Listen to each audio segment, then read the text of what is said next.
namaku Raisa. Usia 33 tahun, seorang perempuan sederhana yang dulu pernah bermimpi memiliki rumah tangga penuh kasih sayang. Aku bukan gadis belia lagi, masa mudaku banyak kuhabiskan untuk bekerja, membantu keluarga, hingga akhirnya terlambat menikah. Ketika akhirnya aku dipertemukan dengan Hilman, seorang duda berusia 40 tahun, aku menganggapnya sebagai jawaban dari doa panjangku. Hilman lelaki yang baik, sabar, dan sederhana.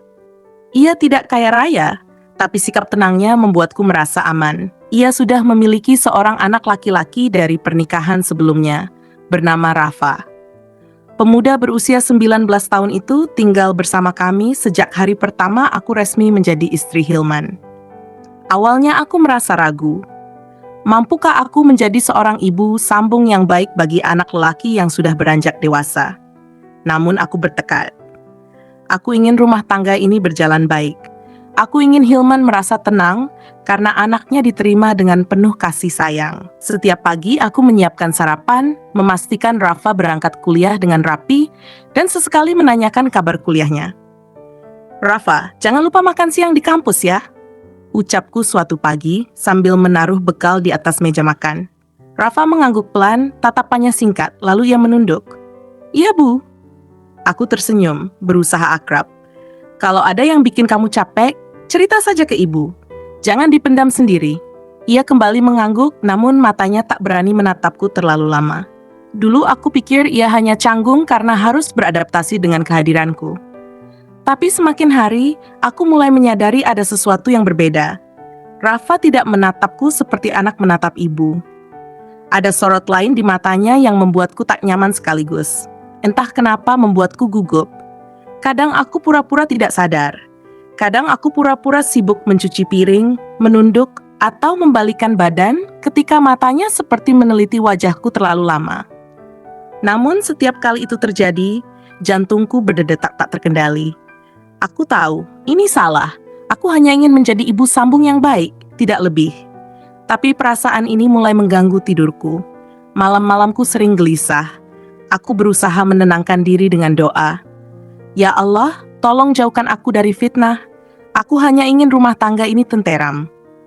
Tapi semakin aku memohon, semakin aku merasa ada yang tak beres. Sampai pada malam itu, Hilman sedang dinas keluar kota, meninggalkan aku dan Rafa berdua di rumah. Aku selesai membereskan dapur, lalu berjalan melewati kamar Rafa. Saat itulah samar-samar ku dengar suaranya. Suara lirih, seperti sedang berbicara sendiri. Aku berhenti sejenak, menempelkan telinga ke pintu. Ya Allah, suara Rafa bergetar. Kenapa hati ini selalu bergetar setiap kali melihat ibu tiriku sendiri? Tubuhku seketika membeku. Aku menutup mulut dengan tangan agar tidak bersuara. Dadaku serasa dihantam petir. Air mata jatuh tanpa bisa kutahan. Aku mundur perlahan, gemetar, tak percaya dengan apa yang baru saja kudengar. Aku masuk ke kamar, menutup pintu rapat, lalu bersujud lama di sajadah. Air mataku mengalir deras. Astagfirullah. Apa yang sedang terjadi ya Allah? Apa salahku sehingga kau uji dengan perasaan seaneh ini? Malam itu aku tak bisa tidur. Bayangan wajah Rafa terus menghantui pikiranku. Aku mencoba meyakinkan diriku bahwa ia hanya salah bicara, hanya kebingungan anak muda yang masih rapuh. Tapi kalimat doanya begitu jelas. Ia mencintaiku, bukan sebagai ibu. Hari-hari berikutnya terasa makin berat.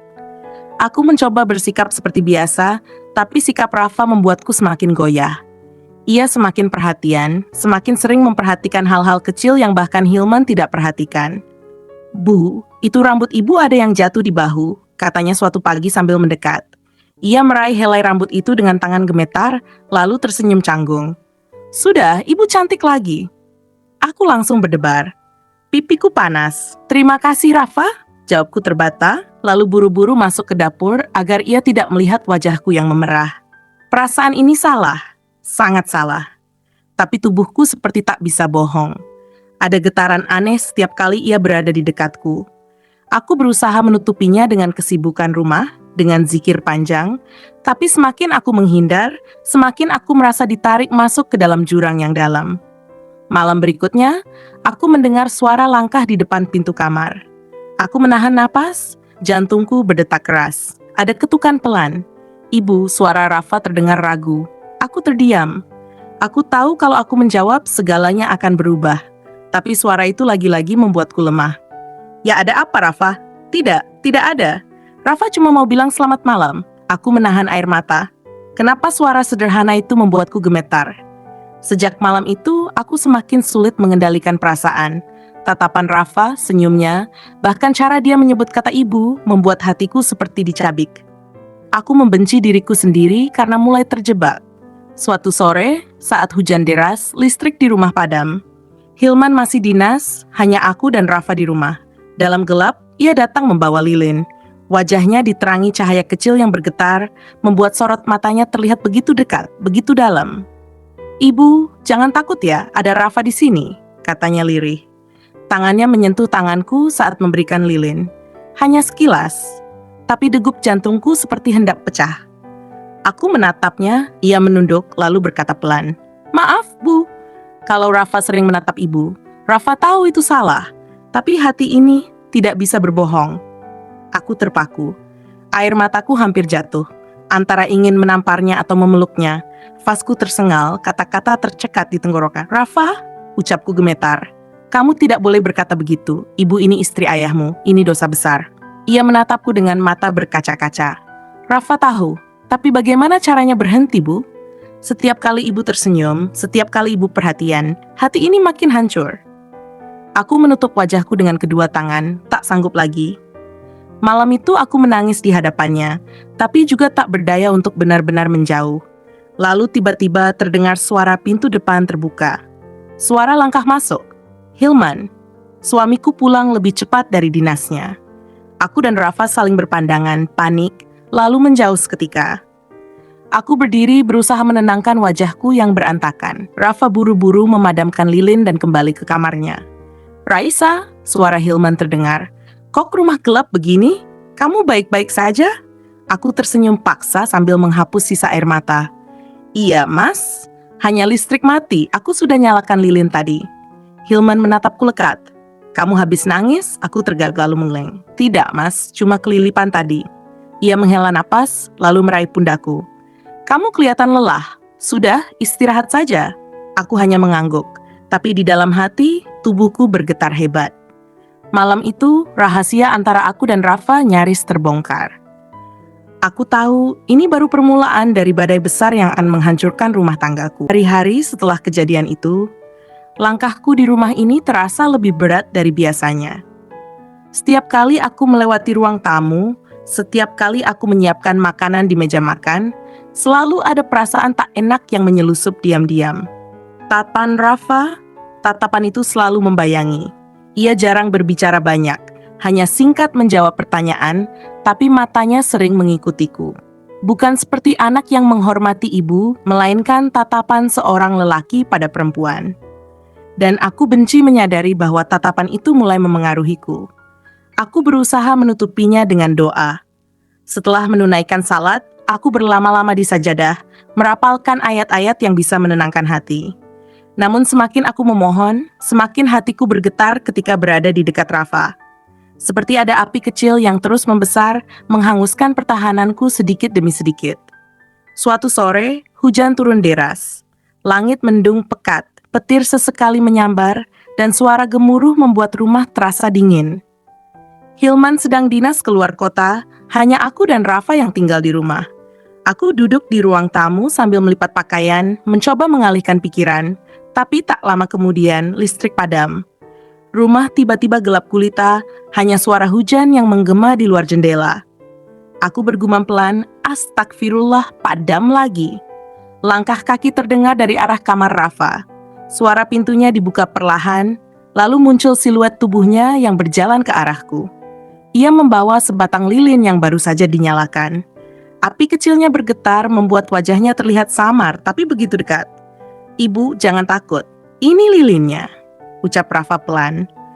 Aku mengulurkan tangan untuk menerima lilin itu, dan tanpa sengaja tangannya menyentuh tanganku. Hanya sebentar, hanya sekilas.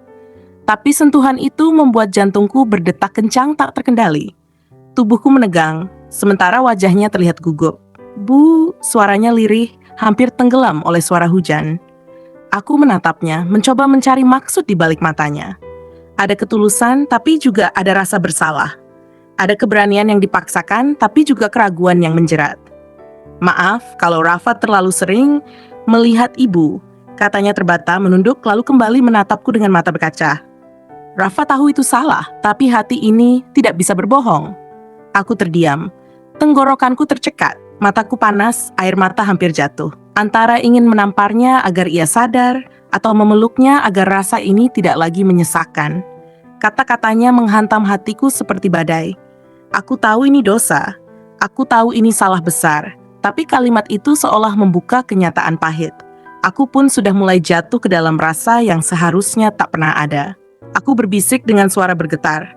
Rafa, kamu jangan bicara begitu. Ibu ini istri ayahmu. Kita tidak boleh. Ini tidak benar. Rafa menatapku lama.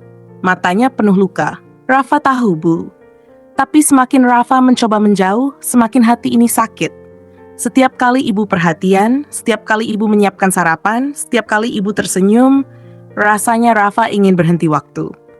Aku menutup wajah dengan kedua tangan, menangis tanpa suara. Kenapa kamu harus bicara begini? Kenapa? Hening sejenak. Hanya suara hujan dan detak jantungku yang begitu keras terdengar. Aku mencoba berdiri, ingin pergi dari situasi ini, tapi tubuhku lemah. Rafa bergerak sedikit mendekat, seolah ingin menenangkanku. Api lilin di tangannya bergetar, cahayanya menari di wajah kami. Saat itu aku benar-benar sadar bahwa api kecil yang kubiarkan tumbuh sudah mulai membakar segalanya. Tiba-tiba suara pintu depan terbuka. Aku tersentak, Rafa buru-buru menjauh, dan lilin hampir jatuh dari tangannya. Suara langkah berat memasuki rumah. Assalamualaikum, Raisa, kamu di rumah? Suara Hilman. Aku panik, berusaha menghapus air mata yang masih membekas di pipi. Rafa langsung memadamkan lilin dan melangkah cepat ke kamarnya tanpa berkata apa-apa. Aku berdiri kaku, tubuhku bergetar. Waalaikumsalam, Mas? Iya, aku di sini. Listrik mati, jadi tadi nyalain lilin sebentar. Jawabku terbata. Hilman muncul di ruang tamu, membawa tas kerja dan payung yang masih meneteskan air hujan. Pandangannya meneliti wajahku. Kamu habis nangis? Aku tergagap, menunduk cepat. Enggak, Mas, cuma kelilipan tadi, jadi mataku agak merah. Hilman menghela napas, lalu meletakkan tasnya. Aku pulang lebih cepat, ada rapat yang ditunda. Aku kira kamu sendirian di rumah. Ternyata ada Rafa juga ya. Aku mengangguk pelan, jantungku masih berdegup kencang. Iya, dia ada di kamarnya. Hilman menatapku sejenak, seolah curiga, tapi kemudian tersenyum tipis.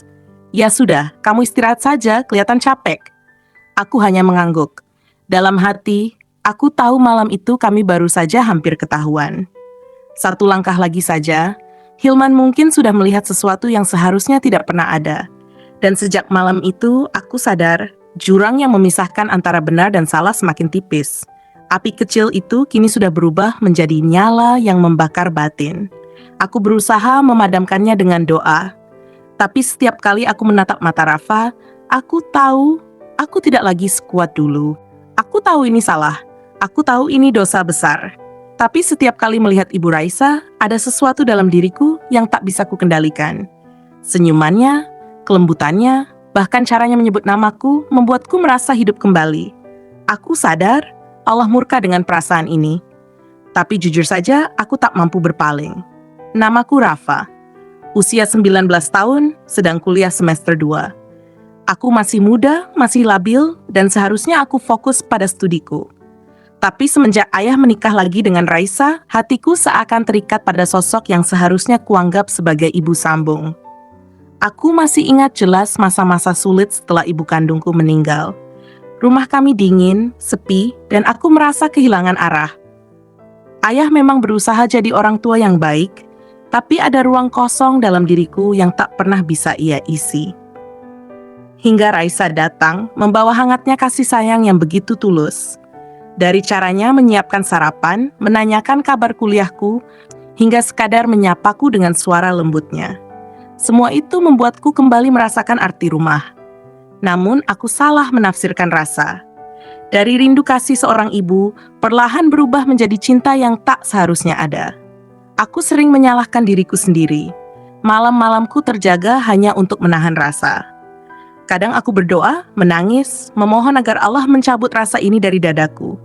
Tapi semakin aku menolak, semakin kuat ia tumbuh. Dan setiap kali aku melihat Raisa tertawa bersama ayah, aku merasa cemburu, sekaligus berdosa karena merasakan hal itu.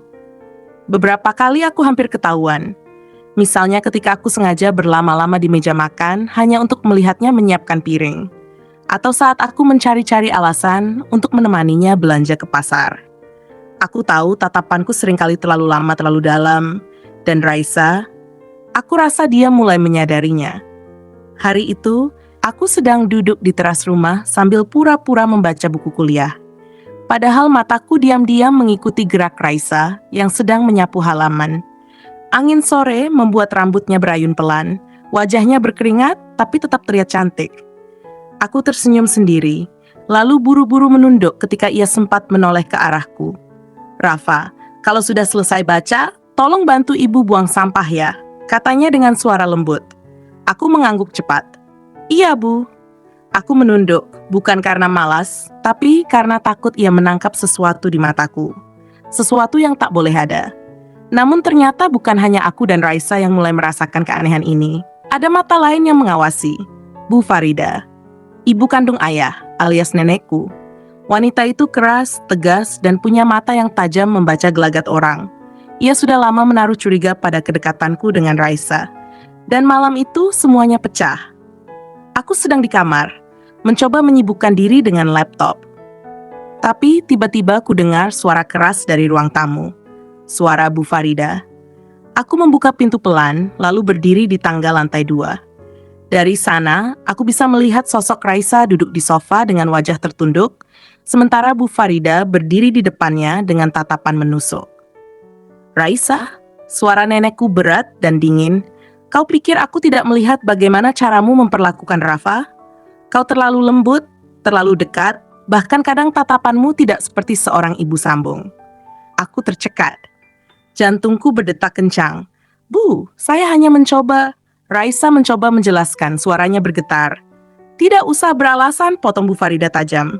"Aku sudah hidup lama. Mataku tahu membedakan kasih sayang seorang ibu dengan perasaan lain. Jaga sikapmu. Jangan sampai kau mengotori rumah ini dengan perasaan yang haram." Aku melihat Raisa menutup wajahnya dengan kedua tangan, bahunya berguncang. Ia menangis.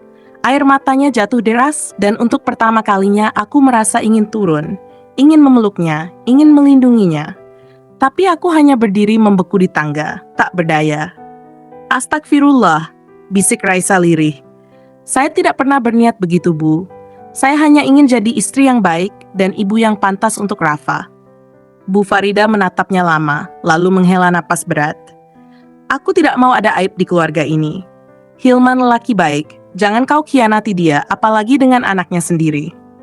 Setelah berkata begitu, Bu Farida melangkah pergi, meninggalkan Raisa yang masih terisak. Aku mengepalkan tangan. Rasanya ingin berteriak, ingin membela Raisa, tapi aku tahu aku tak punya hak. Karena pada akhirnya, semua yang dikatakan Bu Farida ada benarnya. Malam itu aku tak bisa tidur. Kata-kata nenekku terus bergema di telinga, dan air mata Raisa terbayang-bayang di mataku. Aku tahu aku harus menjauh, aku harus menahan diri. Tapi semakin aku mencoba, semakin aku merasa ingin dekat. Esok harinya, suasana rumah jadi canggung. Raisa lebih banyak diam, bahkan menghindari kontak mata denganku. Saat sarapan, ia hanya menaruh piring di depanku tanpa banyak bicara. Aku ingin menanyakan keadaannya, tapi lidahku keluh. Ayah juga tidak curiga, karena ia terlalu sibuk dengan pekerjaannya. Hari-hari berikutnya terasa menyiksa. Aku sengaja lebih banyak keluar rumah, menghabiskan waktu di kampus atau perpustakaan. Tapi setiap kali pulang, melihat Raisa di dapur atau di ruang tamu, hatiku kembali bergetar. Ia seperti magnet yang tak bisa kutolak. Sampai suatu malam ketika ayah sedang lembur, aku pulang lebih cepat dari biasanya. Rumah gelap, hanya ada cahaya redup dari lampu dapur. Aku melihat Raisa duduk di meja makan. Wajahnya pucat, matanya sembab. "Ibu," panggilku pelan. Ia terkejut, lalu buru-buru menghapus air matanya. "Oh Rafa, sudah pulang? Makan dulu sana." Aku duduk di hadapannya. "Ibu menangis?" Ia menggeleng cepat. "Tidak, hanya lelah." Aku menatapnya lama, lalu berkata lirih, Ibu jangan dengarkan kata nenek. Rafa tahu ibu orang baik. Semua yang ibu lakukan tulus. Kalau ibu sayang sama Rafa, itu bukan salah. Raisa menutup wajahnya lagi. Rafa, jangan bicara begitu. Jangan tambah beban ibu. Aku ingin menyentuh tangannya, tapi kutahan. Aku takut jika aku melakukannya, segalanya akan runtuh. Hening panjang tercipta di antara kami. Dan saat itulah suara pintu depan terdengar terbuka. Ayah pulang lebih cepat malam itu. Aku buru-buru berdiri, sementara Raisa cepat-cepat menghapus air matanya. Ayah masuk, tersenyum lelah. Kalian belum tidur? Aku menggeleng, mencoba terlihat tenang. Tapi aku tahu rahasia ini pelan-pelan mulai terkuak. Dan cepat atau lambat, sesuatu akan meledak. Aku bisa merasakan ada sesuatu yang berubah di dalam rumah ini. Suamiku Hilman semakin sering memandangku dengan tatapan heran. Seolah ia tahu ada yang berbeda, seolah ia bisa membaca isi hatiku yang penuh kegelisahan. Rafa pun tak lagi seperti dulu. Anak itu semakin murung, lebih sering mengurung diri di kamar, dan hanya keluar ketika benar-benar perlu. Suasana rumah yang biasanya hangat, kini jadi dingin dan penuh bayangan rahasia. Hilman mulai menaruh curiga. Beberapa kali ia mencoba menanyakan, tapi aku selalu menghindar. Raisa, kamu kenapa akhir-akhir ini? Banyak melamun. Ada yang kamu sembunyikan? Tanyanya suatu malam. Aku tersenyum kaku, berusaha menutupi rasa bersalah yang mulai menggerogoti hatiku. Tidak ada apa-apa, Mas. Mungkin hanya lelah. Hilman menatapku lama, lalu mengangguk pelan. Namun aku tahu, ia tidak benar-benar percaya. Hari-hari berlalu dengan kegelisahan yang semakin menyesakkan. Hingga suatu malam, aku terbangun karena haus. Aku hendak mengambil air di dapur ketika samar-samar terdengar suara lirih dari balik pintu kamar Rafa. Suaranya pelan, penuh isak, dan membuat langkahku terhenti. Aku mendekat, menempelkan telinga ke pintu. Suara itu, doa. Rafa sedang berdoa. Ya Allah, ampuni hamba-Mu. Jika ini cinta salah, ambil nyawaku saja. Aku tak sanggup melawan perasaan ini. Aku mencintainya, tapi aku tahu ini dosa. Aku tahu ini akan menghancurkan ayahku, tapi aku sudah tidak bisa berpura-pura lagi. Dadaku seakan diremas. Air mataku jatuh begitu saja. Aku ingin masuk, ingin menenangkannya, tapi kaki ini gemetar. Ternyata Rafa benar-benar sudah terjerat dalam rasa yang sama denganku. Tiba-tiba suara langkah berat terdengar dari belakang. Hilman. Suamiku juga mendengar doa itu. Ia berdiri kaku, wajahnya pucat, matanya membulat. Tanpa berkata apa-apa, ia langsung mendorong pintu kamar Rafa hingga terbuka. Rafa terperanjat. Ia buru-buru menyeka air matanya mencoba tersenyum seolah tak terjadi apa-apa. Ayah? Ada apa malam-malam begini? Suaranya bergetar. Hilman melangkah masuk, matanya tajam menatap Rafa. Kamu menangis? Aku dengar doa kamu barusan. Apa maksudmu, Rafa? Cinta salah apa yang kamu maksud? Aku berdiri di ambang pintu, tubuhku lemas. Rafa menunduk, tangannya mengepal, seolah sedang menahan sesuatu yang sangat berat. Tidak ada apa-apa, ya. Rafa hanya merasa bersalah sama diri sendiri, jawabnya terbata. Jangan bohong, suara Hilman meninggi. Aku dengar jelas. Kamu bilang kalau cinta itu salah. Cinta siapa, Rafa? Rafa terdiam, tubuhnya bergetar. Air matanya kembali jatuh. Aku ingin maju, ingin menyelamatkannya dari amarah Hilman, tapi kaki ini seakan terkunci di lantai. Ayah, tolong jangan tanya lagi. Rafa tidak bisa menjawab. Hilman semakin marah. Ia menatapku sekilas, seolah mencari jawaban dariku. Raisa, kamu dengar sendiri kan? Kamu tahu sesuatu? Tanyanya dengan suara bergetar. Aku hanya bisa menunduk. Lidahku keluh, hatiku remuk. Aku tidak sanggup berbohong, tapi juga tidak sanggup berkata jujur. Rafa buru-buru berdiri mendekati ayahnya. Ayah jangan salah paham, ini hanya perasaan kacau anak muda. Tidak ada hubungannya dengan siapa-siapa. Tapi suaranya tak mampu menutupi kepedihan yang nyata. Hilman masih terdiam, wajahnya keras, tapi di balik itu aku tahu ia sedang berperang dengan pikirannya sendiri. Setelah beberapa saat, ia akhirnya menarik napas panjang. Baiklah, kalau kamu tidak mau jujur sekarang, ayah akan cari tahu sendiri. Suasana kamar menjadi hening. Aku segera menarik tangan Hilman, mengajaknya keluar sebelum situasi semakin runyam. Hilman menurut, meski wajahnya masih menyimpan tanya yang dalam. Malam itu aku tidak bisa tidur. Aku tahu semua ini akan meledak kapan saja.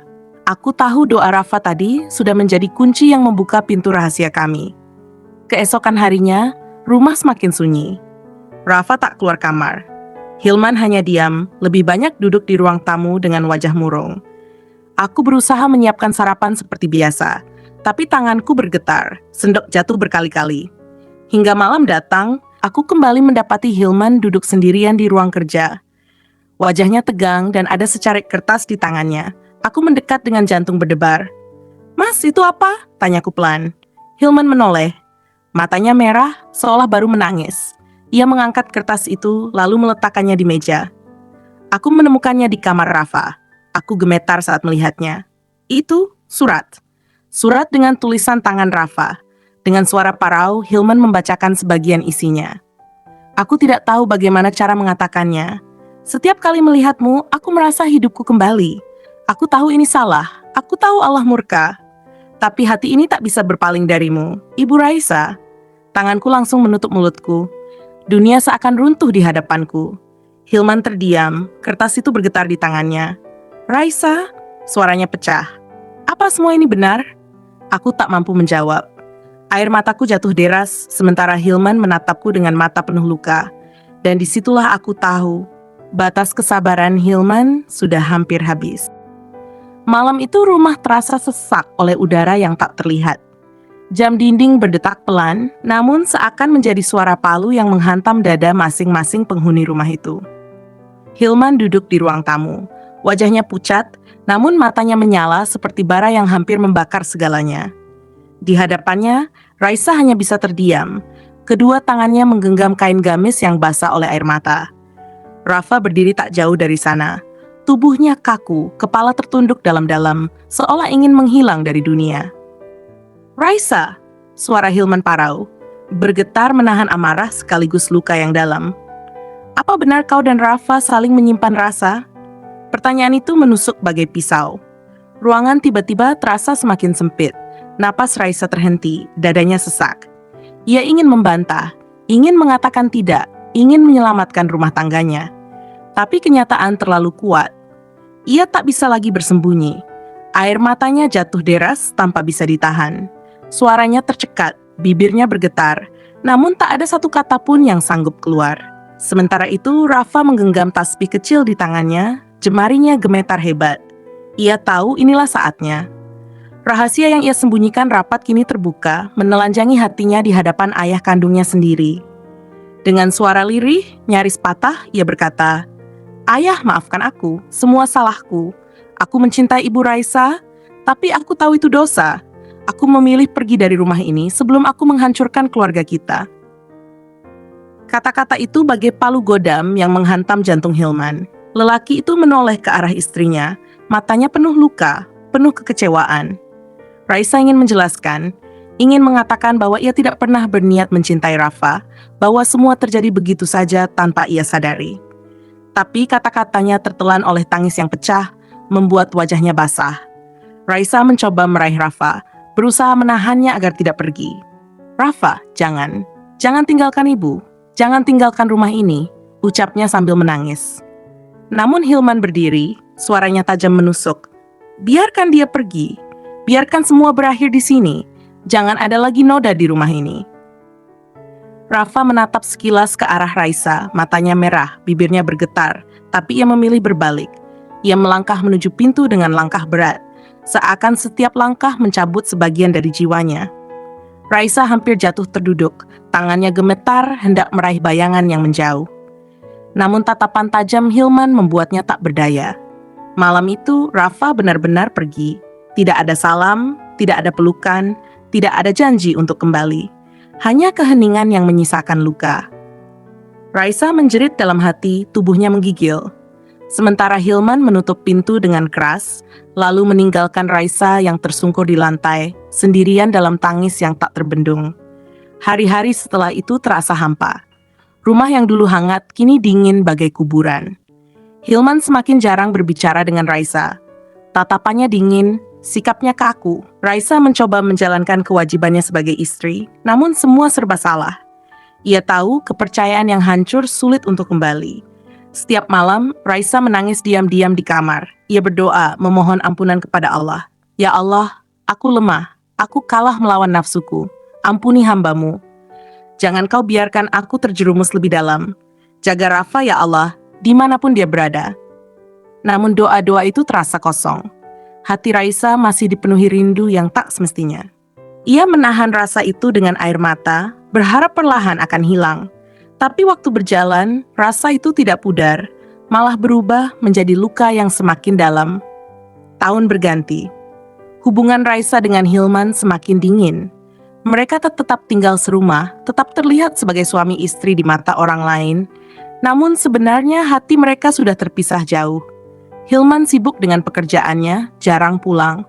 Raisa tenggelam dalam kesendirian, hanya ditemani bayangan masa lalu. Sampai suatu sore, ketika hujan turun deras, Raisa menerima kabar yang membuat dunia seolah runtuh. Telepon berdering dan dari seberang sana terdengar suara yang bergetar. Bu, ini tentang Rafa. Dia mengalami kecelakaan di perantauan. Kami mohon maaf, Bu. Rafa sudah tiada. Tubuh Raisa gemetar hebat. Telepon hampir terlepas dari tangannya. Jantungnya seakan berhenti berdetak. Air matanya langsung jatuh tanpa bisa dibendung. Ia menutup wajahnya dengan kedua tangan, lalu sujud di lantai, menangis sejadi-jadinya. Ya Allah, kenapa secepat ini? Kenapa Kau ambil dia dariku? Aku belum sempat meminta maaf. Aku belum sempat merelakannya. Ya Allah. Tangis Raisa pecah dalam sujud panjang. Suara hujan yang menimpa atap rumah bercampur dengan suara isakannya yang tak kunjung berhenti. Dalam hatinya, ia merasa benar-benar hancur. Semua yang ia miliki telah hilang. Suami yang tak lagi percaya, anak tiri yang pergi selamanya, dan hatinya sendiri yang penuh luka. Hari-hari setelah kabar itu menjadi neraka bagi Raisa. Ia menjalani hidup dengan tubuh yang ada, tapi jiwanya kosong. Wajah Rafa selalu terbayang, senyum hangatnya, tatapan matanya yang penuh cinta. Semua itu kini tinggal kenangan pahit yang menancap di hati. Setiap malam, Raisa kembali berdoa, kali ini dengan air mata yang lebih deras. Ya Allah, aku kalah melawan nafsuku. Aku tahu aku salah. Kini aku hanya punya penyesalan. Biarkan air mataku menjadi saksi bahwa cinta ini adalah luka yang takkan pernah sembuh. Ia hidup sendiri dalam penyesalan, menutup dirinya dari dunia luar. Hari berganti, bulan berlalu, tahun berjalan. Rambutnya memutih, wajahnya menua, namun luka di hatinya tak pernah sembuh. Raisa hanya bisa berharap, kelak di akhirat Allah mengampuni dosanya, dan mungkin mempertemukannya kembali dengan Rafa, bukan sebagai cinta terlarang, melainkan sebagai jiwa-jiwa yang tenang di sisinya. Begitulah akhir kisah Raisa. Sebuah akhir yang tragis, emosional, dan menyayat hati. Ia membayar mahal karena membiarkan cinta terlarang tumbuh, hingga akhirnya hidupnya hanya dipenuhi air mata dan penyesalan yang abadi.